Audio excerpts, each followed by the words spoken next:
The kinetic energy of a particle moving along a circle of radius r depends on the distance covered s as k equals to a s square. The force acting on the particle is. बच्चों अगर ध्यान से देखें तो जो particle है हमारा वो क्या कर रहा है, सर्कुलर मोशन में मूव कर रहा है. अगर सर्कुलर मोशन में मूव कर रहा है जिसके काइनेटिक एनर्जी का रिलेशन दे रखा है k is equals to A S square.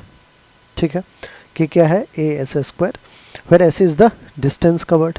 तो काइनेटिक एनर्जी चेंज होगा जैसे जैसे डिस्टेंस चेंज होगा. काइनेटिक एनर्जी होता है हाफ एम वी स्क्वायर, तो मास चेंज होगा, सॉरी मास कांस्टेंट रहेगा लेकिन वेलोसिटी चेंज होगा जैसे जैसे डिस्प्लेसमेंट चेंज होगा. दैट मीन्स ये नॉन यूनिफॉर्म सर्कुलर मोशन. और नॉन यूनिफॉर्म सर्कुलर मोशन है बच्चों जिसमें दो टाइप का फोर्स एक्सर्ट हो रहा होगा. एक तो towards radius that is radial, और दूसरा जो फोर्स होगा वो टेंजेंशियल फोर्स होगा.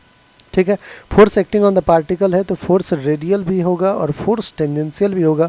अगर रेडियल फोर्स की बात करें, एफ रेडियल क्या होता है, मास m, वेलोसिटी v का square divided by radius r, ये होता है. अब वेलोसिटी हम फाइंड कर सकते हैं कैसे, वो देखें. काइनेटिक एनर्जी क्या होता है, half M V square. Half M V square हो जाएगा ए एस स्क्वायर, तो एम वी स्क्वायर क्या हो जाएगा, 2as स्क्वायर. अब बच्चों यहाँ से एम वी स्क्वायर को आप यहाँ पे पुट कर दीजिए.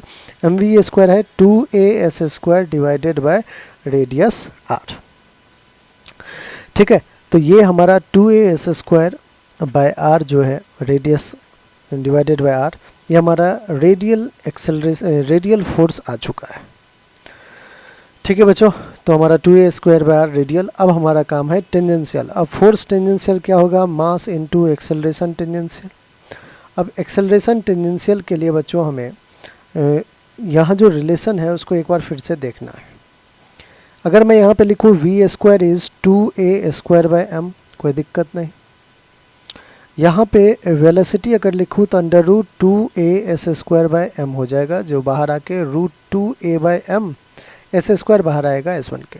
अब वेलोसिटी जो है बच्चों डिस्टेंस का फंक्शन है, और वेलोसिटी अगर डिस्टेंस का फंक्शन है तो हमें एक्सेलरेशन के लिए फॉर्मूला यूज़ करना होगा v d v by d s करना होगा.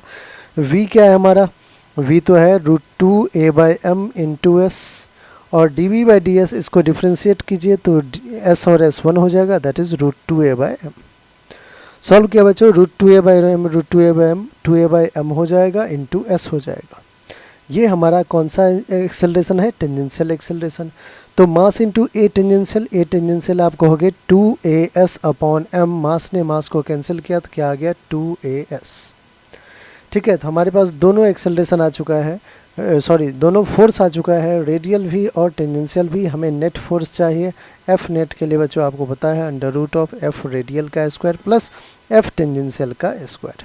एफ रेडियल क्या है हमारे पास, 2as स्क्वायर बाय r का स्क्वायर, प्लस एफ टेंजेंशियल क्या है, 2as का स्क्वायर.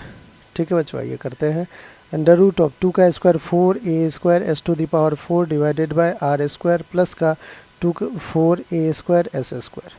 बच्चों 4a स्क्वायर एस स्क्वायर अगर आप कॉमन ले लें, ठीक है, क्या कर रहे हो आप, 4a square S square common ले रहे हो, तो बच क्या गया, S square by R square plus का 1. मैं कह रहा हूँ कि 4a स्क्वायर एस स्क्वायर को बाहर 2as बन के निकाल सकते हैं. यहाँ आ जाएगा under root of S square by R square plus का 1. ये हमारा नेट फोर्स आ जाएगा 2as under root S square by R square, जिसको आप ऐसे भी लिख सकते हैं. इसको बच्चों अगर आप लिखें तो 2as 1 plus S square by R square under root है इसलिए 1/2, ऐसे भी लिख सकते हैं, है ना. ऐसे क्यों लिख रहे हैं, क्योंकि ऑप्शन हमें मैच करना है. ऑप्शन इसी टाइप में दे रखा है 2as 1 plus S square by R square power 1/2. I hope बच्चों हर एक स्टेप आपको अच्छे से क्लियर हो गया होगा. ठीक है, तो बी हमारा बिल्कुल क्या है, करेक्ट ऑप्शन है. बी जो है बिल्कुल आपका करेक्ट ऑप्शन.